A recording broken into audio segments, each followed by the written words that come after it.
Le progrès économique de la sous ado est indéniable. Plus personne ne songe sérieusement à nier cet effort.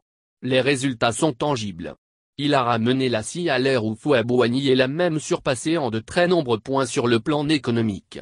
La phase de construction des prérequis de l'émergence est réussie et est en voie d'achèvement, conditions matérielles, économiques et législatives et actions des 5 prochaines années. Il reste le défi de la soutenabilité de cette dynamique dans la durée et l'amplification de l'action, modernisation, constance, résilience et robustesse, et leurs effets sur les populations, transformation des conditions de vie. Le progrès social, couverture des besoins primaires et secondaires, et l'industrialisation constituent des objectifs en bonne voie d'exécution, programme social du gouvernement et PND 2016-2021, ainsi que la transformation structurelle de notre économie dont l'intégration sectorielle et l'articulation géographique se modifient de manière sensible. Ce sont des chantiers qui s'inscrivent dans la durée. Il n'y a pas de miracle en économie. Les premiers signaux de l'émergence sont perceptibles. C'est très encourageant. Le travail et la stabilité paient et le sacrifice social prend du sens, dans la perspective d'un meilleur futur. Il nous faut poursuivre l'effort et l'approfondir davantage dans la prochaine décennie. Je regrette néanmoins, la faiblesse de la continuité de l'État, la faiblesse du secteur privé national, la faiblesse de la lutte contre la corruption et celle de la recherche et développement. En revanche, il est tout aussi indéniable, que la gouvernance ado n'a pas réussi à résoudre la crise sociale, à recoudre le tissu social de manière irréversible, à réconcilier tous les acteurs politiques majeurs de la crise. Il existe encore des antagonismes sociaux très forts, des inimitiés et des divergences politiques qui comportent encore des menaces pour la paix publique, des meurtrissures non cicatrisées, par lesquelles l'œuvre du temps est nécessaire. On assiste à la réconciliation des uns contre les autres, et vice-versa en cas de dissension, en déplaçant tout simplement les lignes de la fracture. Les réponses institutionnelles qu'elle a apportées à celle-ci ont montré leurs limites, parce que la dimension culturelle, historique, sociologique, philosophique, mais surtout normative pour sortir de la subjectivité et de la conflictualité latente, en vue de redéfinir un pacte social et politique n'a pas été pris en compte, même au niveau de la nouvelle constitution. Dommage. La vision économiste pas trop réductrice du président de la République, cheval de prédilection dans sa stratégie de conquête de l'opinion, l'a coupé d'une bonne partie de la société, exception faite de ses fidèles partisans et de sa base ethnique. Parce qu'il n'a pas réussi à faire sens auprès d'elle, discours trop technocratique, surtout à la rassembler véritablement dans la République, dans un creuset de valeurs communes, dans un système équitable de partage, accès aux fonctions publiques, distribution des fruits de la croissance, inclusion sociale et financière, etc. L'histoire lui réserve peut-être un destin très particulier.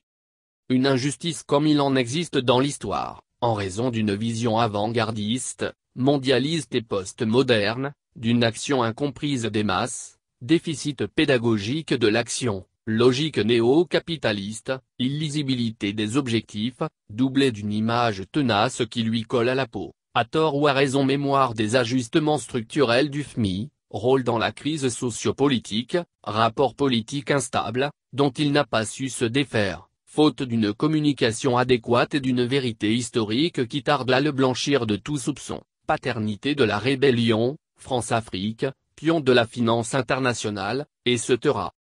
C'est parfois le sort de certains grands hommes que de subir un mauvais procès de leur vivant, que seule l'histoire et le temps réhabilitent entièrement pour les faire entrer ensuite au Panthéon, qu'ont fait les poètes maudits. D'ores et déjà, l'adhésion à son action de développement et à sa vision d'une Côte d'Ivoire forte, stable, paisible, ambitieuse et prospère fait son chemin dans l'opinion publique et recueille de plus en plus un fort support populaire. Ces thématiques mobilisent. Son action et son discours commencent à convaincre, d'autant plus que les Ivoiriens ne veulent plus d'un nouveau phénomène de violence massive. Ils sont fatigués des crises à répétition et conscients des conséquences négatives qu'elles ont eues sur la marche du pays.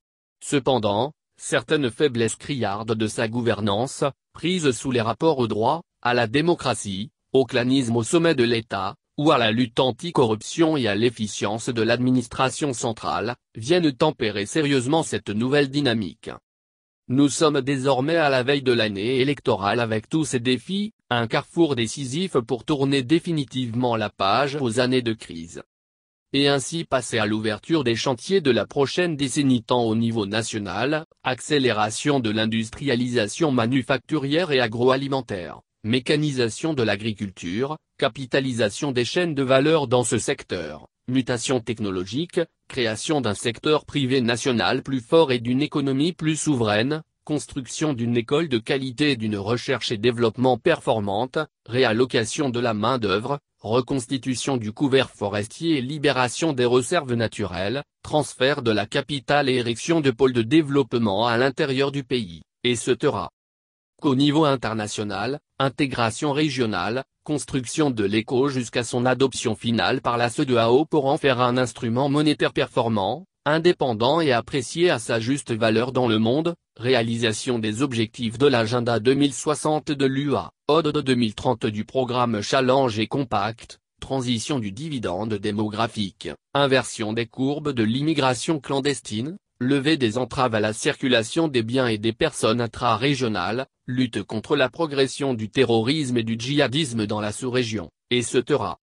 Or, en cette année électorale, le pouvoir RHDP pour se survivre à lui-même, doit compter désormais uniquement sur ses propres forces militantes, sur des résultats rapides et visibles impactant le vécu des populations auxquelles elles puissent être sensibles, sur le partage d'une vision commune sur les bienfaits et les vertus de la sécurité, de la stabilité et de la paix, sur un leadership suffisamment charismatique pour lui permettre de mobiliser au-delà de ses frontières partisanes. La proximité et l'inclusion étant un axe récent de son action, correction de trajectoire, elles ne pourront pas avoir une influence déterminante sur les décisions à venir du corps électoral. Reste à régler la problématique des conditions et instruments de la compétition.